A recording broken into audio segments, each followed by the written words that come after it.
제가 이런 제목의 설교를 해본 적이 없어요.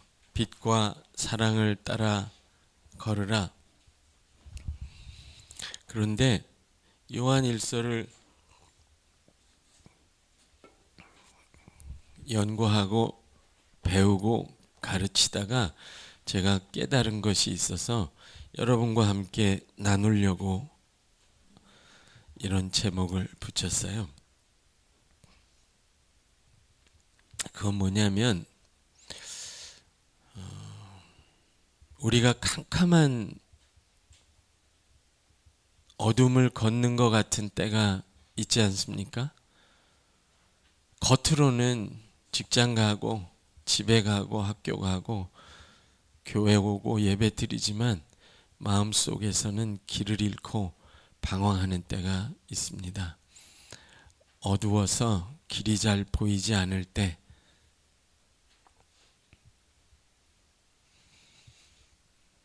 또 우리 삶에서 너무나 중요하고 하나님이 우리에게 주신 사랑을 잃어버렸을 때 우리는 길을 잃어요. 그럴 때 빛을 따라가면 생명을 만나고 다시 사랑을 되찾습니다. 너무 당연해서 아멘 안 하시는 거죠? 반대로 캄캄해서 아무것도 보이지 않고 어찌해야 할지 모를 때 사랑하기를 선택하면 빛이 들어와요. 그리고 다시 생명이 회복됩니다. 그게 단순한데요.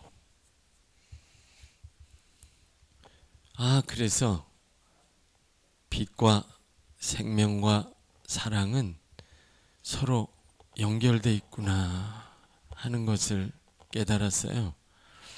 여러분은 오래전에 깨달은 거를 저는 이제 깨달아서 설교하고 있습니다.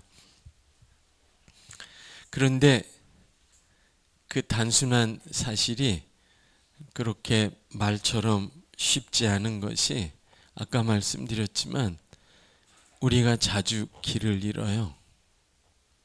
왜냐하면 세상은 어둡기 때문이고요. 우리는 그 어두운 세상에서 매일 살기 때문에 그렇습니다. 그래서 그 세상의 어둠이 우리 속에 알게 모르게 스며들어요. 아니, 우리 속에도 우리가 어찌할 수 없는 어둠이 남아 있어요. 그거를 죄요, 곧 더러움이요, 죽음이요, 허무함이라고 얘기할 수 있습니다.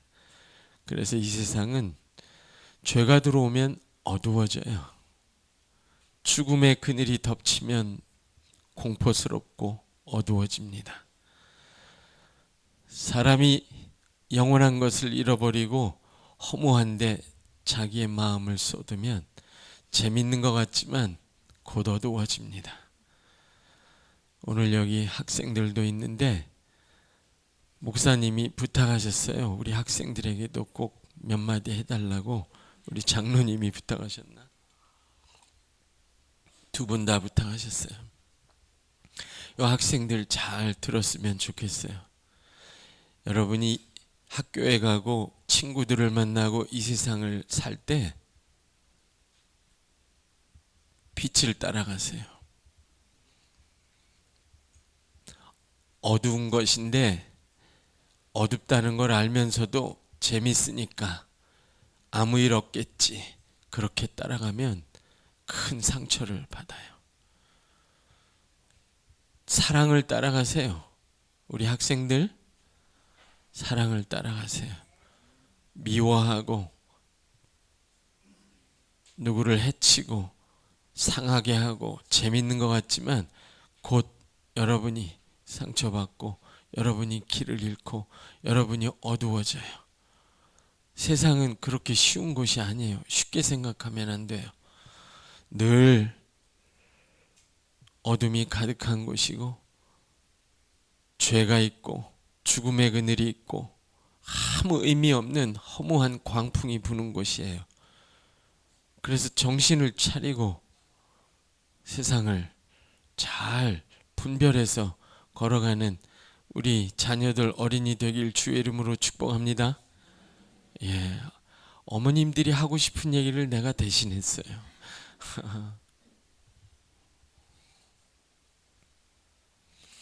빛을 따라 걷는다는 게 그래서 쉽지 않습니다, 여러분.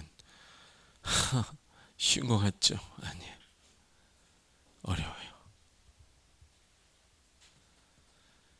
우리가 빛의 자녀들이고 예수 믿는 사람들이고 하나님 안에서 예배하는데 마음속은 어둠 속에 헤매는 일들이 있을 수 있어요. 얼마든지. 세상의 허무한 것에 마음이 붙잡히면 어둠 속을 헤맵니다.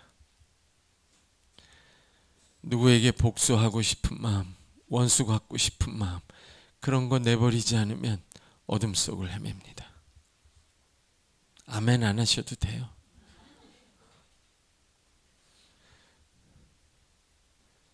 작은 죄지만 그걸 마음속에 품고 있으면 서서히 길을 잃기 시작해요.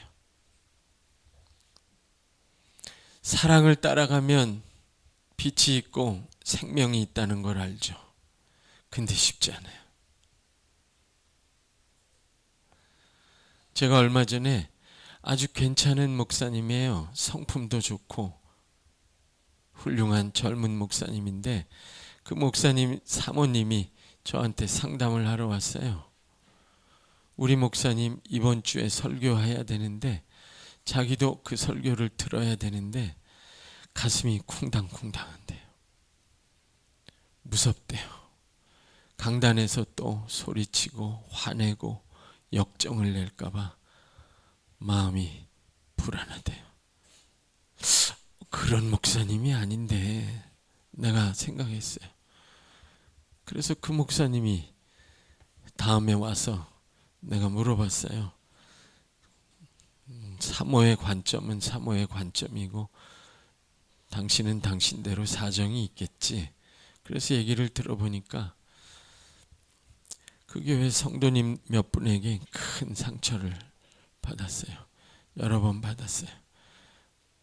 그 사랑이 많은 사람이 그 참 예민하고 섬세한 목사님이 그거를 극복을 못하는 거예요. 참 사랑이 많은 사람인데 그걸 극복을 못해요. 여러분 그게 쉬운 게 아니에요.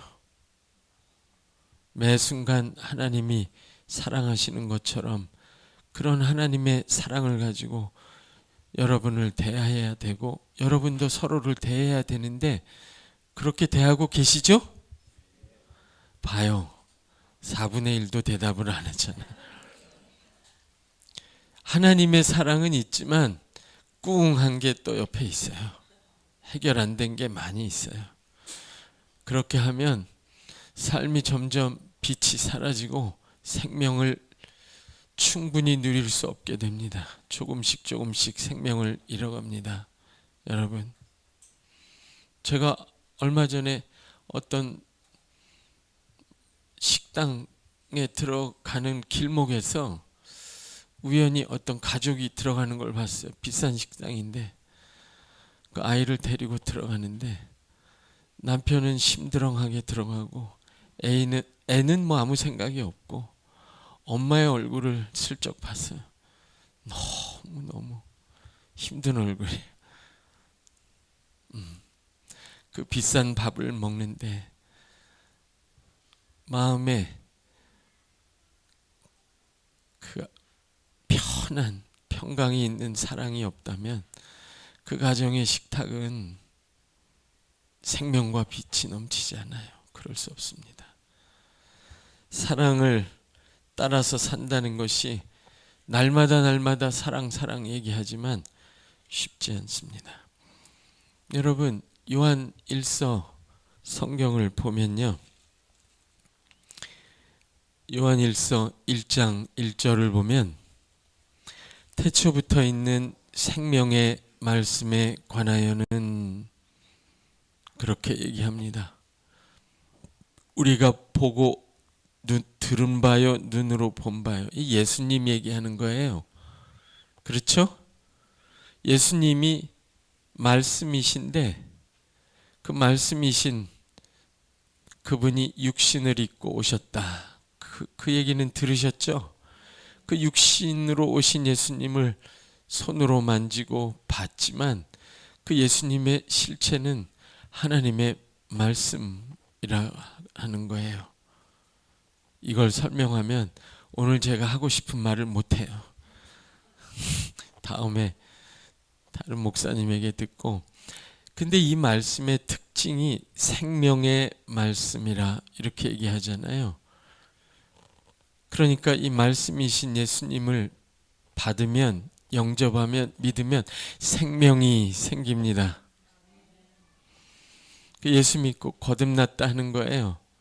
엄마 아버지가 나에게 준 육신의 생명이 아니라 영적 생명이 생깁니다. 더 놀라운 건요,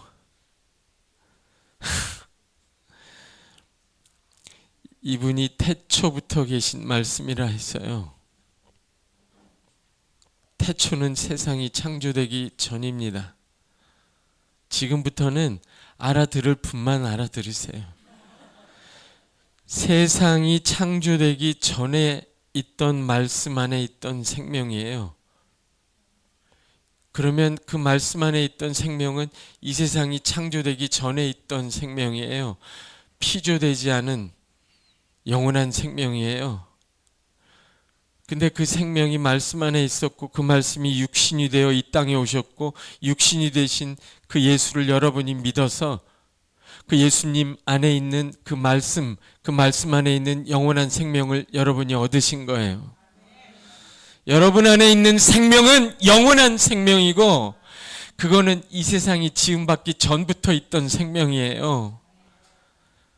알아들으실 분만 알아들으시라고 했어요. 너무너무 충격적이고 놀라운 이야기예요. 여러분이 주식 부자가 되면 이 생명을 살 수 있습니까? 영원한 생명을 얻으셨어요. 그냥 오래 사는 생명이 아니라요, 피조되지 않은 하나님의 생명이에요. 그래서 여러분 보고 하나님의 자녀라고 부르는 거예요. 너무 놀라워서 아멘이 안 나오시죠? 이건 한 2시간쯤 들볶아야 이해가 돼요. 넘어가자고요. 여러분이 제가 하나님을 아버지라고 부를 수 있는 이유, 왜 하나님이 아버지입니까? 하나님은 피조물이 아니세요. 창조주세요. 창조주 하나님을 아버지로 부르면 여러분 안에는 창조되지 않은 생명이 있는 거예요. 영원부터 있던 생명이 여러분 안에 있는 거라고요. 예수 믿었다는 게 얼마나 황홀하고 놀라운 일인지 몰라요. 이것만 해도 우리는 하나님을 영원토록 찬양할 이유가 있습니다. 부모님은 여러분에게 육적 생명을 줬지만 말씀이 육신이 되신 그 아들은 여러분에게 영원한 생명을 주셨어요. 여러분은 죽어도 살아요. 여러분 안에 있는 이 영원한 생명은 그 어느 것으로도 바꿀 수 없는 거예요. 이걸 그 아들이 이 땅에 갖고 오신 거예요. 그래서 그 영원한 생명이 여러분 안에 있습니다. 아멘. 이것만 하고 설교 다 끝나도 정말 충분한 거예요. 근데 아직 시간이 있으니까 그 영원한 생명이 있기 때문에 우리가 하나님을 아버지로 불러요. 그리고 하나님께 이끌려와서 하나님을 찬송합니다. 우리가 알아요. 그 영원한 생명이 있기 때문에, 생명이 있다는 건 감각이 있다는 거잖아요. 육신의 생명이 있으면 육신에 감각이 있으니까 통증을 느끼고 뭘 먹으면 배가 부르고 기쁘겠죠. 마찬가지로 영적 생명이 있기 때문에 죄를 지면 괴롭고 하나님을 찬송하고 은혜를 받으면 기쁜 거죠. 여러분이 하나님을 찬송할 때 기쁘고 하나님께 기도할 때 마음이 시원하면 여러분 안에 영원한 생명, 영적 생명이 있는 거예요. 그 영원한 생명을 더 풍성하게 누리는 것이 예수님이 오신 목적입니다. 내가 온 것은 너희로 생명을 얻게 하고 더 풍성히 누리게 하려 함이라. 그런데 많은 성도들이 영적 생명을 갖고 있지만, 그 영원한 생명을 갖고 있지만 굶어 죽는 사람처럼 허덕이며 살아요. 그 생명의 충만을 누리지 못합니다. 왜 그래요?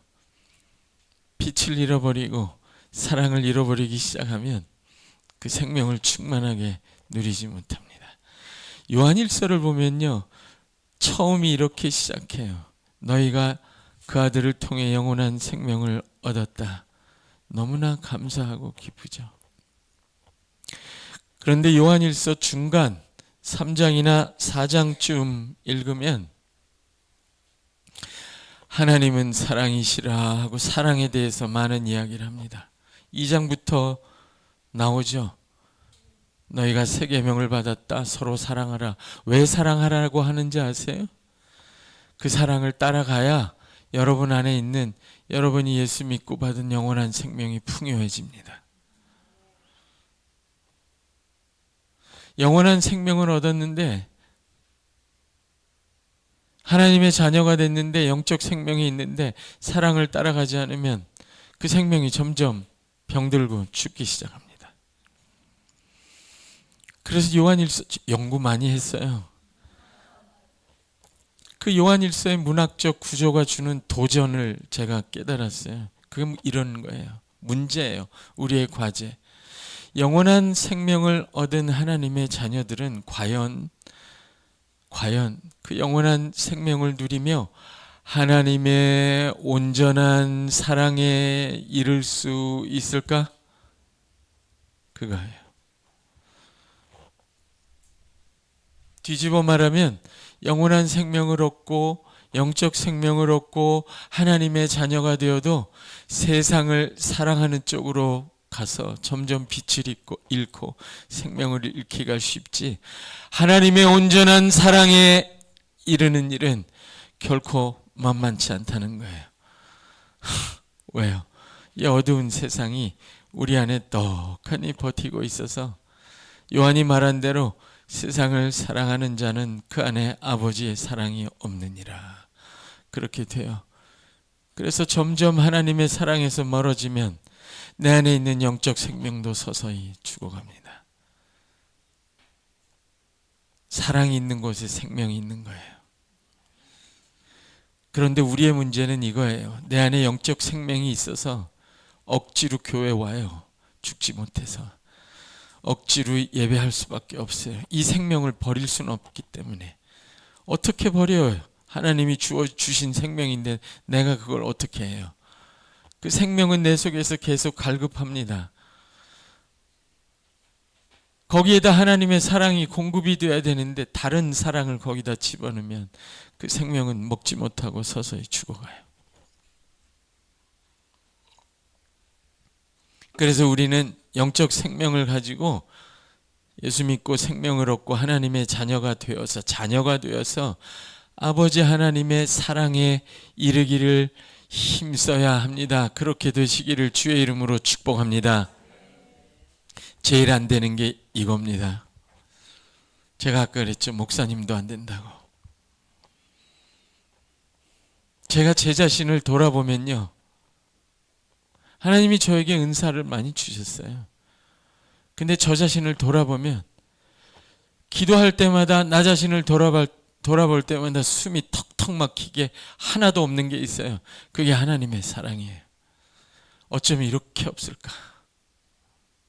평생을 그 사랑을 받고 그 사랑 안에 거하고 그 사랑을 하려고 애를 썼는데 어쩜 이렇게 없을까?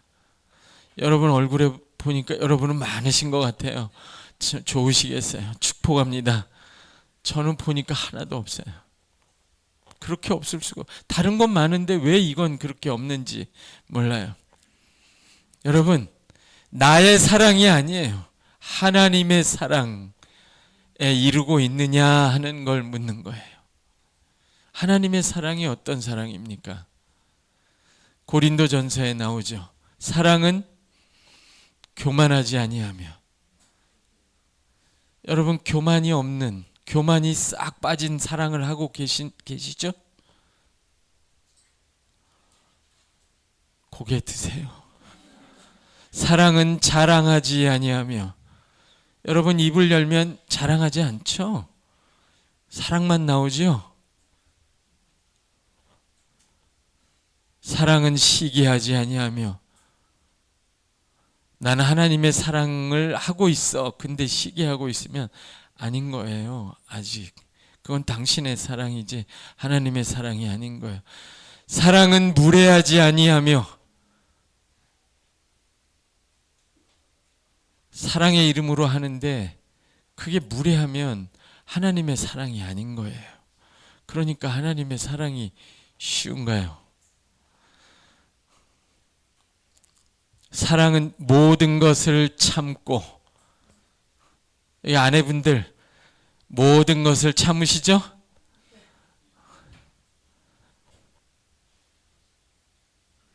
나의 사랑이 아니라 하나님의 사랑으로 사랑하고 계시죠? 모든 것을 참고 모든 것을 믿고. 넌 틀렸어. 아이고 하나님 쟤는 틀렸어요. 그건 하나님의 사랑이 아니에요. 사랑은 모든 것을 믿어주는 거예요. 믿는 거예요. 괜찮아질 거라고, 성장할 거라고, 나아질 거라고 믿어주는 거예요. 그렇게 하고 계시죠? 표정이 점점 어두워지고 계세요. 사랑은 모든 것을 바라고 기대하는 거예요. 괜찮아질 거라고, 성숙한 사람이 될 거라고, 저 죄에서 나오게 될 거라고, 저 연약함을 벗을 거라고 믿어주고 기대하는 거예요. 사랑은요 여러분, 괜찮아, 다 좋아, 내가 다 받아줄게, 그건 동정이에요. 기대하는 게 더 어렵습니다. 기대할 수 없는 사람에게 기대하는 게 더 어려워요. 부모님들 자식에 대해서 진심으로 기대하세요? 포기하셨어요? 기대하는 게 사랑입니다. 쟤도 언젠간 신실한 하나님의 사람이 될 거야. 쟤도 언젠간 번듯한 사람다운 사람이 될 거야. 그걸 기대해 주는 사람은 이 세상에 부모밖에 없어요. 예수 믿는 우리는 그렇게 기대해야 돼요. 성도 간에도 마찬가지예요. 사랑은 모든 것을 바라고.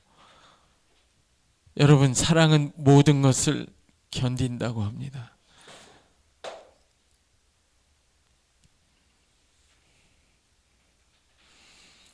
예수님은 죄인들을 일부러 찾아가셨어요. 그 긍휼로 끌어안으시고 그 영원한 생명을 내어주셨어요. 죄인들만 찾아간 게 아니에요. 상한 갈대 같은 사람들. 상한 갈대 아시죠? 갈대가 꺾어져서 옆에 가면 나를 찌르는 사람들. 그런 사람들을 찾아가서 그런 사람도 받아주셨어요. 그런 사람에게도 자기의 생명을 내어주셨어요. 그리고 하나님의 사랑으로 사랑하셨어요. 우리는 그렇게 하고 있죠? 아멘이 줄기 시작하더니 이제는 씨가 마르기 시작했어요. 영원한 생명이 있어도 난 이거 있으니까 죽으면 천당 갈 거야. 여러분, 우리가 이 땅에 살아있는 이유, 하나님이 아직 여러분과 저를 그의 품으로 데려가시지 않은 이유, 이렇게 모여서 교회 생활을 하는 이유, 아버지의 참된 사랑에 이르게 하기 위함입니다. 그렇게 해야 우리 안에 있는 사랑도 더 풍요해집니다. 우리의 생명도 더 풍요해져요. 사랑이 있는 곳에 생명의 잔치가 있는 것입니다. 거기에 빛이 있어요. 전구를 다 바꾼다고 밝아지지 않습니다. 가정의 샹들리에를 이탈리제로 바꾸면 거실이 밝아집니까? 노란 전구 하나 키고도 통닭 한 마리 놓고도 가족이 화목하게 먹으면 거기는 밝아요. 이태리 샹들리에를 켜놓고 치고받고 싸우고 욕하고, 피자 사놨는데 아무도 안 먹고 제 방으로 다 들어가고, 그 방은 어두운 방이에요. 여러분, 상한 갈 때와 꺼져가는 심지만 사랑하셨어요. 제가 충격적인 건 이거예요. 여러분, 직장에서 전도하면 아무 반응이 없잖아요. 그럼 괘씸하잖아요. 내가 밥을 몇 번 사줬는데, 어? 함께 가는 교회 가자는데, 어? 밥 먹는 데는 함께 가고, 괘씸하잖아요. 예수님은요, 죽은 자도 손잡아 일으키셨어요. 죽은 자가 반응이 있습니까? 저는 설교하거나 강의할 때 그런 생각을 해요. 아무런 반응이 없고 차가운 사람들을 대할 때 낙심하지 않기 위해서 그걸 생각해요. 여러분은 아니에요.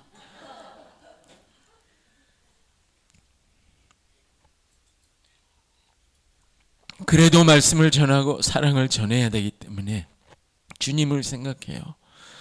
죽은 자가 고맙다고 하겠습니까?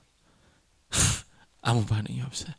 그래도 주님은 그 죽은 자를 손에 잡고 자기의 생명을 쏟아붓고 살려내는 아버지의 사랑을 베풉니다. 그게 아버지의 뜻이니까 그 뜻을 따라요. 아버지를 사랑하기 때문에 그렇게 합니다. 죽은 자만 그렇게 하는 줄 아세요? 내 등에 칼을 꽂고, 내 앞에서는 웃다가 내 뒤에 와서 칼을 꽂고 내 옆구리를 창으로 찌르는 자들을 그 은혜와 긍휼로 끌어안고 그들에게 물과 피를 쏟고 그들에게 자기의 생명을 쏟아붓고 살려냅니다. 여러분, 거기까지 이르러야 합니다. 아멘 안 하실 줄 알았어요. 거기까지 이르시기를 주의 이름으로 축복합니다. 하나님이 여러분을 그렇게 인도하고 계십니다. 잘 들으세요. 그게 저와 여러분이 함께 가는 길입니다. 그게 함께 가는 교회의 목적지예요. 그 사랑에 이르면 빛이 충만해지고 여러분 안에 생명이 충만해질 거예요. 근데 그 길이 어렵기 때문에 우리가 길을 잃죠. 그래서 빛을 따라가라, 그렇게 이야기하는 겁니다. 8절에 보면 오늘 본문에 참 빛이 너희에게 이르렀다, 그렇게 얘기합니다. 저와 여러분이 받은 생명은 육체적 생명이 아니에요. 하나님의 생명을 받으셨어요. 아멘? 잘 들으세요, 여러분. 이것도 귀 있는 자만 들으세요. 여러분은 하나님의 생명을 받았고요. 너무나 놀랍고 기가 막히고 충격적인 일이지만 우리같이 육체뿐인 인간에게 하나님이 하나님의 생명을 여러분에게 주셨어요. 여러분을 하나님의 자녀라고 불렀어요. 엄청난 거예요. 여러분 잘 보세요. 그런데 빛도 마찬가지예요. 예수 믿는 사람들에게는요, 하나님이 이 참 빛, 세상 사람들이 볼 수도 없고 알 수도 없는 참 빛을 주셨습니다. 요한복음 1장 1절에서 4절까지 한번 읽어보겠습니다. 요한복음 1장 1절에서 4절 시작.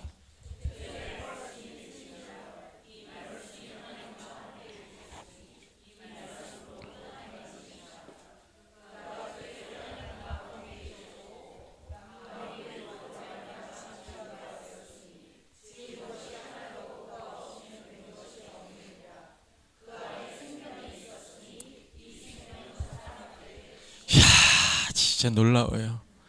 여러분이 얼마나 놀라운 존재인지를 잘 몰라요.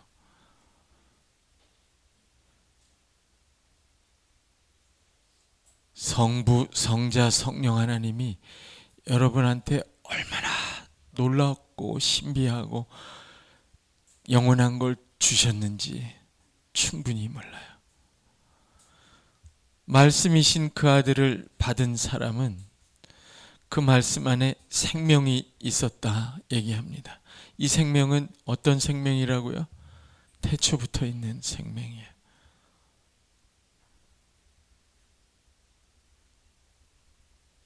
세상이 지음받기 전부터 있던 생명을 여러분이 가졌다면 여러분은 쫄딱 망해도 아무것도 잃은 게 없는 사람이 돼요. 아멘. 그러니까 예수 믿는 사람이 세상을 이기죠. 세상을 다 잃어도 그 세상이 창조되기 이전에 있던 생명을 얻은 사람이에요. 근데 진도가 안 나가잖아요. 이게 여기서 너무 저만 좋은 건 아니죠? 근데 이 생명 안에 뭐가 있다고요? 4절에 빛이 있었다. 그럼 이 빛은 어디서 나오는 빛이에요? 그 영원한 생명에서 나오는 빛이에요.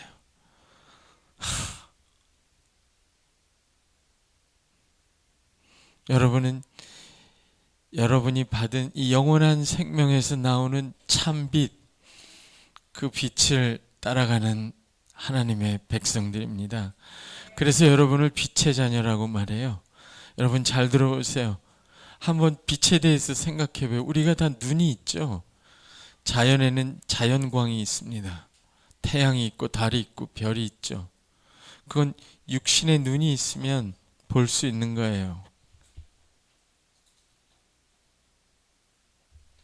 그런데 이 세상에는 자연광, 태양의 빛만 있는 게 아닙니다. 인간의 이성도 빛이라고 불러요. 이성의 빛이 있다.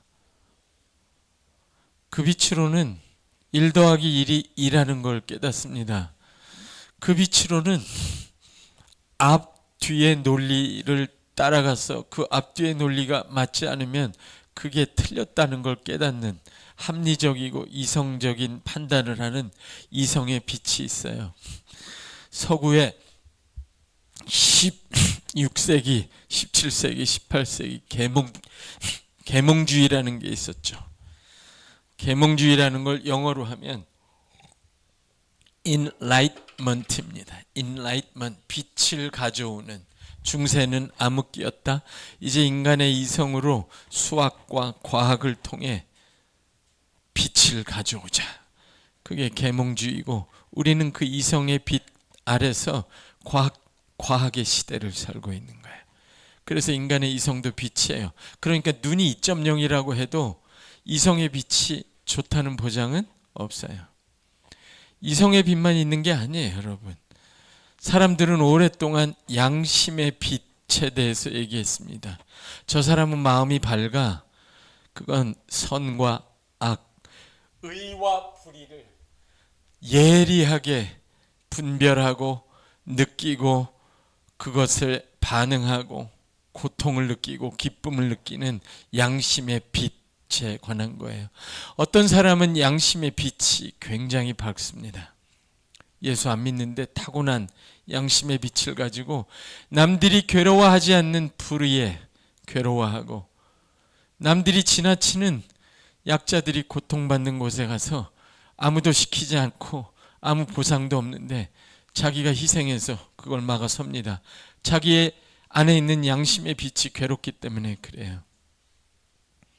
눈이 2.0이라고 양심의 빛이 밝다는 보장은 없습니다. 이성의 빛이 밝아서 과학 박사까지 해도 양심의 빛이 밝다는 보장이 없어요. 그러나 그 빛 말고도 또 다른 빛이 있습니다.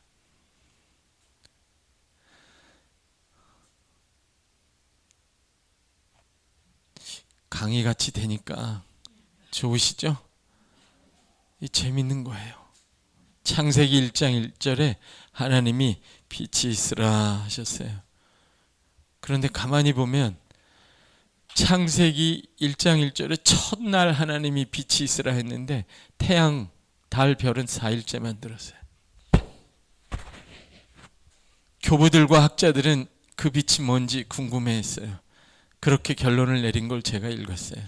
그것은 창조되지 않은 영원한 빛이에요. 하나님이 자기 안에 있는 생명에서 나오는 영원한 빛을 내보내셨어요. 그래서 교부들은 그렇게 얘기해요.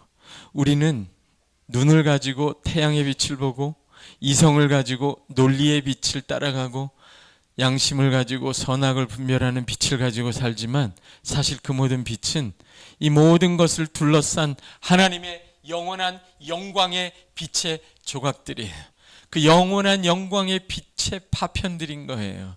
그 영원한 영광의 빛, 그 참 빛이 육체를 입고 이 땅에 오셨어요.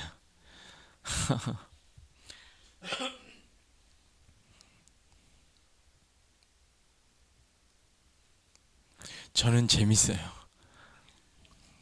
요한복음은 신비하고 놀라워서, 요한의 이야기는 너무너무 신비하고 놀라워요. 당연히 참빛이죠. 그분이 말씀이 육신이 되셨고 그 말씀 안에 영원한 생명이 있었으니 그 영원한 생명에서 나오는 빛은 영원한 빛인 거예요.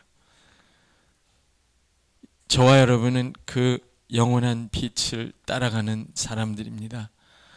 그 영원한 빛을 따라가면 여러분 안에 주어진 영원한 생명이 풍요해집니다. 그리고 아버지의 사랑에 더 가까이 이르게 됩니다. 눈이 2.0이어도,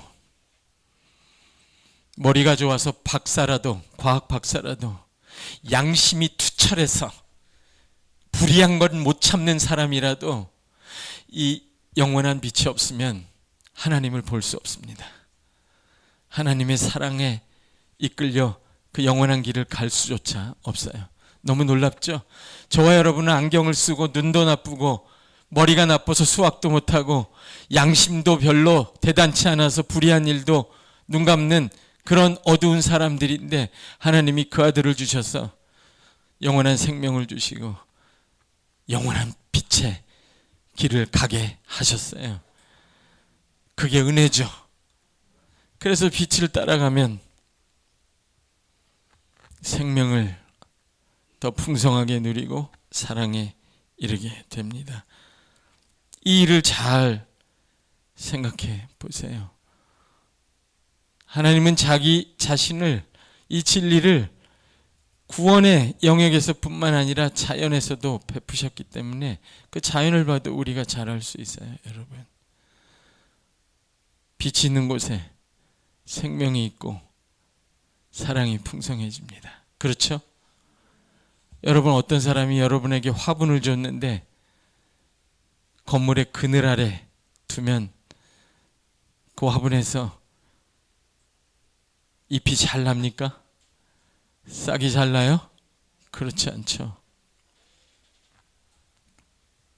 빛이 있어야 생명이 자라죠. 그리고 사랑스러워집니다. 그 반대도 마찬가지예요. 사랑이 있으면 생명이 풍요해지고 빛이 나요. 제가 오래전에 MBC인가요? TV에서 다큐멘터리만, 정말 오래됐어요. 실험을 했는데 화분 2개를 놓고 지나가면서 이쪽 화분에는 예쁜 말을 해주고 저쪽 화분에는 나쁜 말을 하고 욕을 하고, 그랬더니 진짜로 그 화분에 성장의 속도의 차이가 있는 거예요. 아, 생명과 사랑과 빛은 다 자연에서도 연결이 되어 있습니다. 여러분, 이제 제가 하고 싶은 말들이 더 있어요. 영적으로 도덕적으로도 그렇습니다. 빛을 따라간다는 게 뭔가 이런 거예요. 그 이전에는 어둠이 보이지 않다가, 내 어둠이 보이지 않다가 빛을 따라가기로 하면 내 어둠이 보여요. 그걸 참회라고 말하죠. 요한일서 1장 7절에서 9절 한번 읽어보겠습니다. 요한일서 1장 7절, 8절, 9절 다 같이 읽습니다. 시작.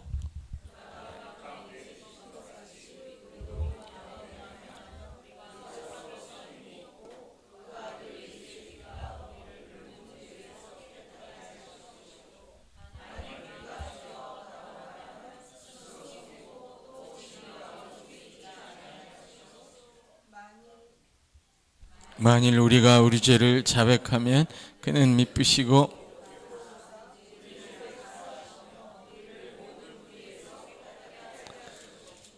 너무 놀라운 일이 일어나죠. 예, 빛 가운데 행하면 그 아들의 피가 우리를 깨끗하게 합니다. 진짜 엄청나게 놀라운 일이에요. 내가 내 죄를 어떻게 할 수가 없어요. 어둠 속에서는. 여러분 어둠 속에서 화장해봐요. 화장 잘 나오시겠죠? 어둠 속에서는요, 자기의 부족함, 죄를 바로 잡을 수가 없어요. 어떻게 그 죄를 깨끗이 씻습니까? 빛 가운데 행하면, 빛 가운데 나오면 보이기 시작해요.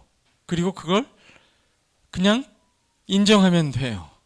아, 하나님, 여보, 아들아, 김 집사님, 이거 내가 잘못한 거 맞아요.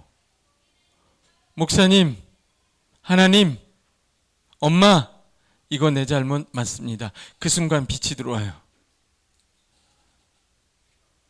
왜 아멘을 안 하시죠? 빛이 들어왔기 때문에 보이는 거예요. 자기 어둠이. 그러면 더 이상 그 어둠에서 헤매지 않을 수 있습니다. 그걸 자백이라고 얘기하죠. 하나님의 말씀이 맞고 내 말이 틀렸습니다. 하나님, 그게 맞습니다. 이게 어둠입니다. 그게 빛을 따라 행하는 거예요. 참회요, 자백. 빛을 따라가는 가장 쉬운 길이고 가장 명확한 길입니다. 너무 놀라운 일이에요. 여러분 보고 여러분의 어둠을 없애라고 하지 않습니다. 왜냐면요, 못하기 때문에 그래요. 그 어둠을 없애는 방법은 하나밖에 없어요. 빛을 끌어들이면 됩니다. 이런 걸 생각해 보세요, 여러분. 캄캄한 방에 혼자 있어요. 문이 다 닫혔고 창문도 닫혔습니다. 캄캄해요. 어둠이 가득합니다. 빛이 하나도 없어요. 그런데 그 집 밖에는 온통 밝은 대낮의 빛으로 가득합니다. 그럼 어떻게 하면 이 방에 빛을 끌어들일 수 있나요? Just, 왜 영어를 하죠 내가? Just open the door. 그냥 문을 열면 돼요. 그걸 참회라고 해요. 참회. 이거 내 어둠 맞습니다. 여보, 그거 내가 잘못한 게 맞아. 아들아, 그날 내가 너에게 한 게 잘못된 게 맞아. 아들아, 날 용서해다오. 딸아, 내가 미안해. 목사님, 집사님, 그거 내 잘못 맞습니다. 그 순간에 빛이 들어와요. 그러면 그 순간에 사랑이 들어오고 생명이 회복되기 시작합니다.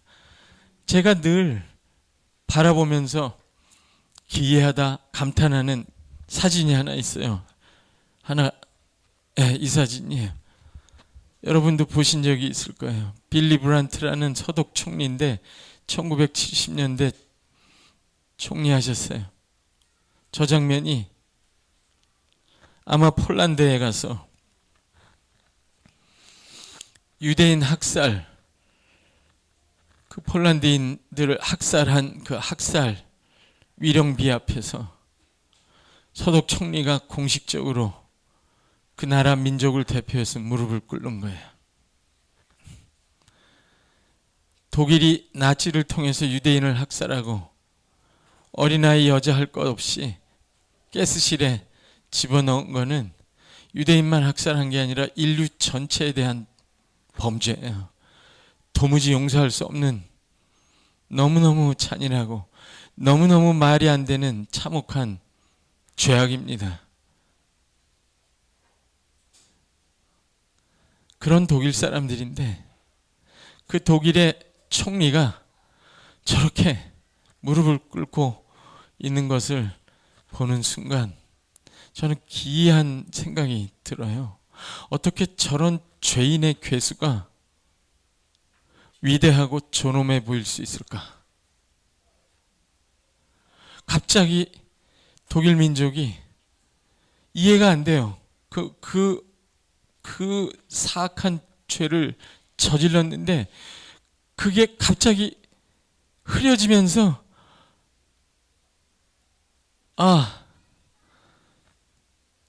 위대하다. 뭐가 위대해요? 저희한테 위대하다고 했어요? 그렇게 느껴져요. 갑자기 인간이 존엄해 보이고 위대해 보이고 온전해 보이기 시작해요. 일본은 아직 했다고는 하지만 저만큼 명백하게 한 국가적 참여는 없었죠. 그래서 독일이 존경을 받죠. 너무나 부끄러운 얘기지만 저는 아직도 일본을 가지 못했어요. 저 수많은 나라를 갔어요. 유럽도 가고 남미도 갔는데 일본을 못 갔어요. 마음에 걸려요. 이게 예수 믿는 사람이고 목사인데도 흔쾌히 가고 싶은 마음이 별로 생기지 않았어요. 그런데 한 1, 2년 전에 어떤 뉴스를 봤는데 일본의 그것도 불교의 가장 큰 종단의 주지 스님이 군산에 있는 어떤 절에다가 위령비를 세웠어요. 참회를, 일본 제국주의가 이 땅에 와서 학살하고 착취하고 탈취한 모든 죄악에 대해서 참회하는 뜻으로 비석을 세웠어요. 그 기사를 읽고 갑자기 그 스님이 멋있어졌어요. 개종은 아니고 불교 스님인데도 존경스러워 보였어요. 제가 깨달은 건 이거요. 하나님은 자비로우시다는 거예요. 인생은 인과응보고 사필규정이고 이렇게 냉엄한 율법주의로 똘똘 뭉쳐있는 것 같지만, 그래서 한번 잘못하면 전혀 길이 없을 것 같지만 그 잘못을 인정하는 순간에 은혜의 세계가 밀려 들어옵니다. 내가 만든 어둠인데 그 어둠 한가운데서 창문을 열면 빛이 쏟아져 들어오듯이 은혜의 세계가 둘러싸고 있어요. 그러니까 인간이 온전해지는 길은 일평생 잘못을 한 번도 하지 않고 하나도 틀린 일을 하지 않아야 온전해지는 게 아닌 거예요. 하나님이 이렇게 자비해요. 평생 틀린 일만 하고 잘못을 했는데도 온전한 사람이 될 수 있는 길을 열어놓으셨어요. 그게 참회입니다. 그게 빛을 따라가는 겁니다. 그게 우리에게 열려있는 길입니다. 온전하지 않은데도 온전할 수 있는 길이 열려 있습니다. 사랑하는 자녀들, 내 이 얘기 꼭 해주고 싶어요. 세상은 여러분에게 노력하라, 노력한 만큼 될 거다, 그렇게 얘기하고, 노력을 충분히 하지 못해서 실패하면 낭패자같이 얘기하지만 노력보다 중요한 건 은혜의 세계를 경험하는 거예요. 애초부터 모든 건 은혜였어요. 부모님께 감사하세요. 시험 망쳐도 감사해요. 건강한 걸 감사하고 또 할 수 있는 걸 감사해요. 잘못해도 낙심하지 말고 숨기지 마요. 잘못했다고 말하면 잘못하기 전보다 더 훌륭한 사람이에요. 아멘. 그렇게 하면 빛을 따라가고 사랑이 돌아오고 다시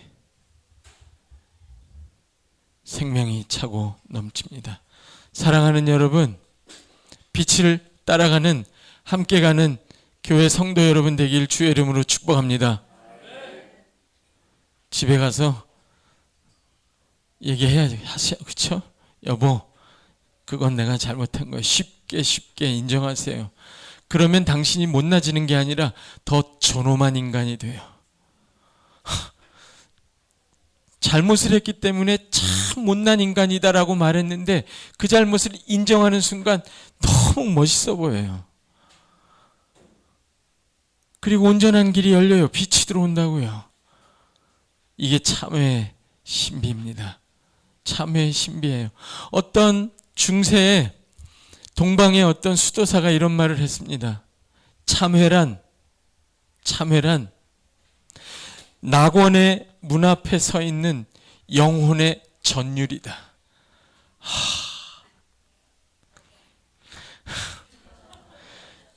참회란 낙원의 문 앞에 서 있는 영혼이 느끼는 전율이라는 거예요. 참회하는 순간 그 사람은 슬픔에 흐느끼지만 사실은 낙원의 문 앞에 더 가까이 간 거예요. 우리는 완전해서 낙원에 가는 게 아닙니다. 참회하기 때문에 갑니다. 참회하기 때문에 가는 거예요. 그게 빛을 따라가는 거예요. 끝없이 하나님이 이게 어둠입니다라고 인정하면 끝없이 빛을 따라가고 끝없이 생명을 만나고 끝없이 사랑을 만납니다. 아멘. 빛이 안 보일 땐 사랑을 택하십시오. 한번 해봅시다. 빛이 안 보일 땐 사랑을 택하라. 그러면 갑자기 빛이 들어와요. 그리고 갑자기 생명이 회복됩니다. 제가 어느 날 이건 저는 경험하지 않은 건 얘기 안 해요. 제가 어느 날 어머니하고 식사를 하다가 어머니 돌아가시기 전에 아침에 어머니 계신 집에서 밥을 먹고 학교를 갔는데 속이 복잡했어요. 신학을 전공하고 가르치는 사람이 인간관계에 뒤얽혀서 얼굴이 안 좋은 거예요. 저희 어머니가 눈치가 백단이거든요. 아무 말씀을 안 해요. 다 알아요. 가서 설교를 하고 말씀을 가르쳐야 되는 사람이 인간관계가 복잡한 거예요. 용서가 안 되는 거예요. 그러니까 어머니가 밥을 다 드시고 숟가락을 놓고 먼저 일어나시면서 최 목사, 예수님의 마음으로 살아야지. 제가 뒤통수를 맞았어요. 우리 어머니한테. 예수님의 마음으로 살아야지. 나는 그 복잡한 관계를 계산하고 있었는데 예수님의 마음으로, 예수님의 마음이 어떤 마음이지? 아까 그 마음이에요. 내 등에 칼을 꽂고 옆구리에 창을 찔러도 그 사람을 위하여 물과 피를 흘리고 내 생명을 쏟아부어서 살려내겠다는 아버지의 뜻을 따라가는 마음이에요. 그 예수님의 마음을 품으니까 저희 어머니 제일 좋아했던 찬송이 그거예요. 주님의 마음을 본받는 자. 제가 속을 많이 새겼나 보죠. 제가 그 예수님의 마음을 품기 시작하니까요. 밥 먹고 일어나서 나와서 차 타기 시작하는데 마음이 편해요. 마음에 빛이 들어와요. 어디로 가야 할지 길이 보여요. 길이 보여요. 여러분, 사랑을 택하면 빛이 따라옵니다. 학교에서 제가 수업을 하다 보면 제 속을 긁는 아이들이 있습니다. 상한 갈대와 꺼져가는 심지 같은 아이들. 저는 무지하게 열심히 최선을 다해서 가르치는데 안 들어요. 숙제도 안 합니다. 그러면 속으로 저라고 별 수 있어요? 속으로? 응? 제가 상처 받습니까? 안 받습니까? 받아. 예수님은 안 받는데 저는 받아요. 이놈의 자식들, 내가 니들 성적을 뭘 주나 봐라. 니들은 보나마나 F야. 그럼 속이 좀 시원해요. 그 속이 시원하니까 그 아이들한테 말 걸기가 쉬워요. 가서 이야기를 합니다. 왜 이렇게 과제를 안 했어? 그러면 대부분이 거의 비슷한 얘기를 해요. 아버지가 집 나간 지 오래됐고 엄마는 일하시느라고 집에 못 들어와요. 제가 교수 생활 20년 하고 깨달은 건 이거예요. 숙제 못 나는 아이들, 시험 안 보는 아이들, 심지어 숙제를 어제까지 했는데 아침에 강아지가 다 찢어버렸다고 하는 아이들, 그런 아이들에게도 다 사정이 있다. 거짓말하는 아이에게도 다 사정이 있다. 그리고 아무도 포기하면 안 된다. 포기하지 않고 내가 내치지 않았을 때 다음 학기에는 조금 새로워져서 나한테 와서 인사하는 아이들도 많아요. 사랑하는 여러분, 사랑하기 시작하면 여러분 길을 잃을 때가 있죠.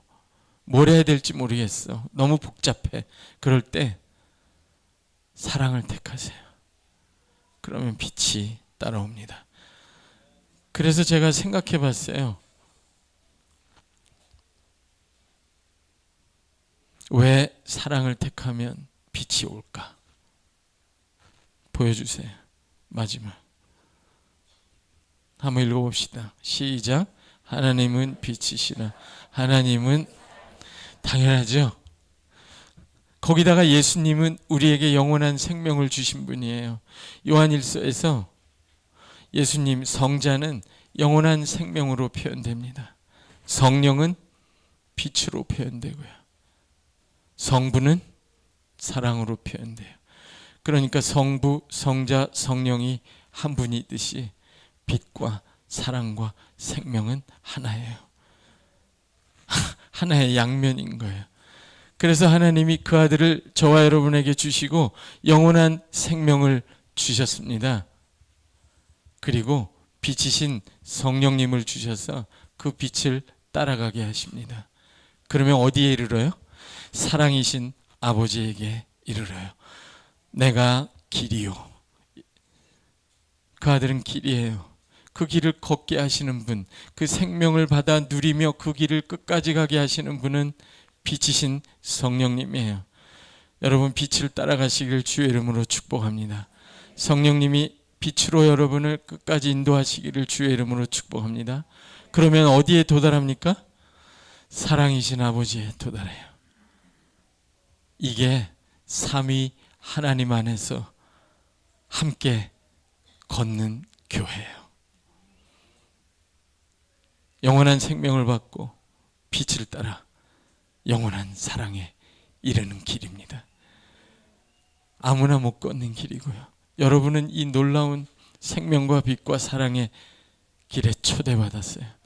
다 함께 손잡고 서로 위로하고 이 빛과 생명과 사랑의 길을 끝까지 복되게 기뻐하며 함께 걷는 복된 교회 되시기를, 그런 가정 되시기를, 그런 자녀들 되기를, 그런 인생 되기를 주의 이름으로 축복합니다.